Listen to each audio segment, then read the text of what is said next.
I love about yoga is that it's not a competitive sport or exercise. It really is all about your own personal journey. And while you may be inspired by others in class or by the community, it's ultimately your own practice. So if you're coming into yoga for the very first time from a competitive mentality or from sports and athletics, what you'll appreciate about yoga is that you can finally let your guard down, relax, and not have to be the best one in the room. There are a lot of ways to start yoga, whether it be online classes, YouTube, or your local yoga studio with beginner-friendly classes. The best tip for anyone starting out is to leave your ego at the door.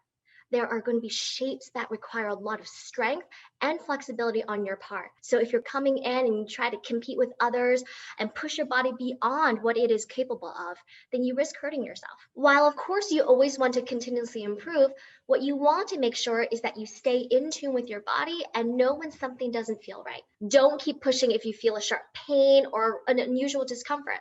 Know that every time you come to the mat, your practice is going to be different. Some days you're going to feel really strong and some days not so much. Some days you can hit a pose and the next day you can't. Factors like how you slept, what you ate, what you drank, what you didn't drink, and factors like your emotional, physical, and mental states are all going to affect your practice. So be kind to yourself and know that it's not a competition.